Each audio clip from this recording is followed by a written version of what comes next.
kids it was our first day back with the Learning Center, and the kids had presentations of learning. They had to take something they learned from last semester and present it to a group of people all ages, from kids their own age all the way up to adults, high schoolers, and everything. So I had Carter and Millie in my group, and hashtag momfail. I remembered to record Millie, but I forgot to record Carter because I was too into watching him. And with that, we're having him do his presentation again tonight. So, my name is Carter Greenwood, and I'm going to teach you about the history of dodgeball and where it came from, and what it has been changed throughout some years. Okay, so dodgeball, it started in Africa over 200 years ago. First, it was a deadly game played with stones. First it was a deadly game played with stones, and they were trying to hurt the other team. And if they did not dodge the stone, they would get very hurt. And if they did not dodge the stone, they would get very hurt. But then a missionary came, and he saw what was happening, and he changed the stone into a leather ball. But it still hurts, but it doesn't hurt as bad. But the way we play now is way different. Dodgeball today is not as dangerous as it was 200 years ago. So this is how you play dodgeball today. First, you need players. Once you get players, you have to divide them up into 2 teams. Second, you need a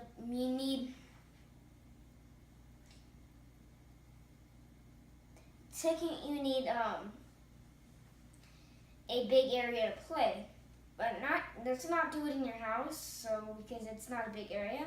So maybe like in your backyard or something, or like at a field. So once you get a big area, you're going to put you're going to get small balls, big balls, different kinds of balls, but they can be soft, but they can be hard, but I prefer soft so no one gets hurt. So once you get a soft ball, like this soft ball right here, you can get one or a bunch of them and you have to put them in the middle, and then you put the 2 teams on both sides of the court, and they have to run to get one of the balls, and they have to take 3 steps back before they throw the ball. And then as soon as they take 3 steps back, they will have to take. And then once they're done with taking 3 steps back, they can grab the ball and just throw it as soon as they grab the ball. So if someone throws a ball at someone's head, gets called as a headshot, and the person who threw the headshot is out. And let's say one team gets the other team all out, the team that got the other team all out, then that means they won, and then you can play again. Thank you for watching. All right.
You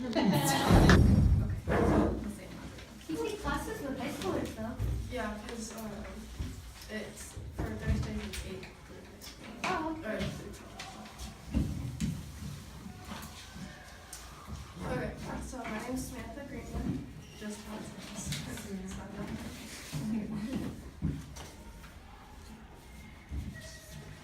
Greenwood, you said? That's a cool name. Thanks. Like some elven stuff right there. Heck yeah. Sorry, we're done. And so this is one of the projects that I did in mixed media, which is it's a class that I took on Monday. This was the very first project that we did. It's so we started off with a plain white canvas, and this project took like I'm gonna say 6 to 7 weeks, which we just did an hour or so. So then I took a paper plate and we drew a circle around, like we traced a circle around it for the middle, and we used, I can't remember the exact name, but we used a clay type material, and we used a fork, and we just took it, and we rubbed, we put the material in the center of the, like in the circle itself for the middle of the sunflower. Then we took an orange, like a sunflower type yellow, and then just plain yellow, and we took the paint and we just painted the canvas in the center of the sunflower, and then we used a charcoal pencil and we drew the petals around the sunflower and on the canvas itself, and we drew around the middle of the sunflower, and then we used our finger and we smudged it in to make it have that 3D type look. And so then she gave us a book, and we teared out pages and we Mod Podged and glued them onto the canvas on top of the petals and things. And then she had a different book for us with smaller letters to cut out bigger petals for the sunflower and then smaller petals on top of the sunflower. So we cut those out. We didn't glue them on until like a week or two later. And then and so we Mod Podged them on, and then we kind of curled them up with our fingers to give it like that pop of 3D. And then she had plain like brown paper, and so we each picked a word or a couple words to put on our canvas.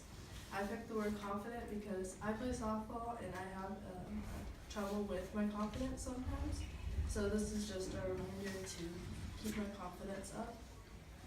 So we took the paper, we stamped on the letters of the word or words that we wanted, and we decoupaged, which we did to the papers and the petals. Decoupaging is where you take the paper and you use an ink pad of any color that we wanted. So we used brown, and we rubbed the edges of the paper to give it like that 3D look. And then we also, as soon as we glued them on, we took a charcoal pencil and we drew around the letters and then we smudged that as well to give it that pop. And then she had different stencils, and I liked the diamond one. Sorry. And so I took the diamond stencil and a black ink pad and I rubbed it to make the diamond look. Then the next week she had different colored paint in case we wanted to do the same thing just with the paint. So I took a blue paint and I used the stencil and I painted the stencil on. So that's the background. And then the last thing that we did was the little splatters of white paint all around. We took it outside and then we took a paintbrush and white paint, and we could either do something like this where it just splatters all over the place, or we could take the end of the paintbrush and just flick it on there. And I kind of did a little bit of both to give it that, like the bigger and the smaller spots. So that's it. That's Wait, This paper. Riley Greenwood. She spells it differently than. Yeah, I like the spelling. It's cool. Yeah. Cause there's only, you know, like a normal Riley, but yours is like Riley. Yeah. Hey, Riley. It's different. It's new. Are you talking about the Riley with the new? Two E's instead of one. He's right. Yes, it's unique. And then Greenwood. See, it's elephant. It really is.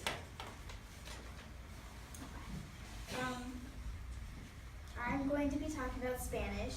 Spanish is a different language than English, everybody knows that.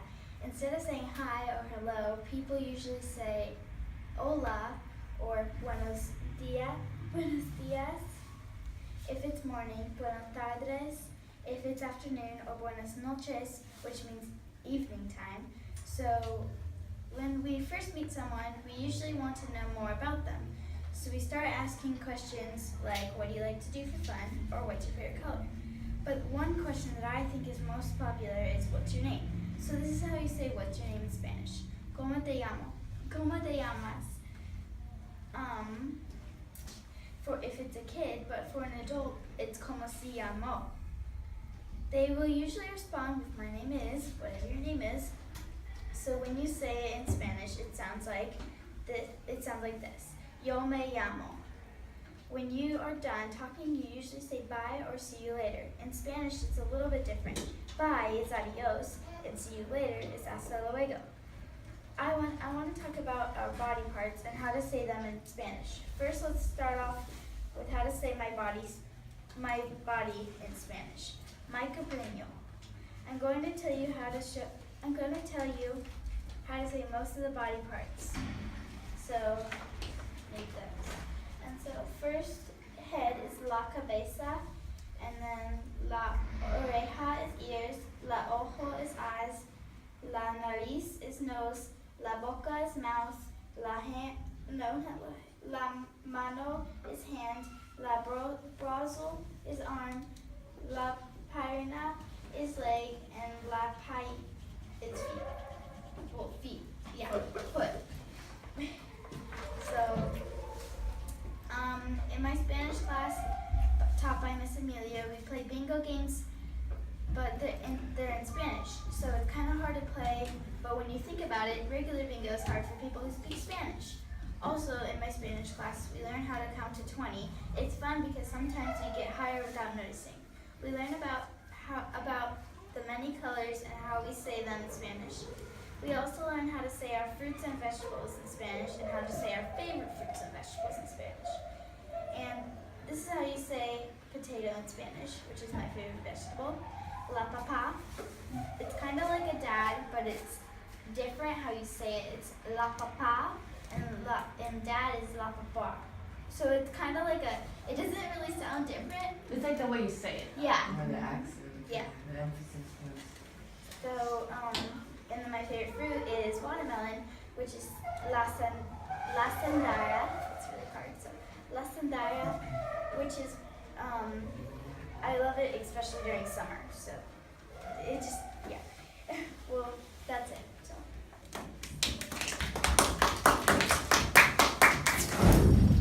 All right, in the midst of packing, our meals have been very interesting. Tonight, for dinner, we have Uncrustables and Doritos. Wha-bam! Aren't we healthy? Yeah, this is far from our normal organic, non-hormone, non-GMO, etc., etc. But look, at least we're having water I'm not. out Where's of my soda? a plastic jug. But I've never seen anybody unravel Uncrustables. I shouldn't even say unravel. Eat Uncrustables the way this young man does. Get it out. Okay. He likes to uncrust the Uncrustable. Wha-bam! Anyone? Drop the mic. Comment down below how you eat your Uncrustables. Have you guys met Carter? Well, this is Carter. Oh.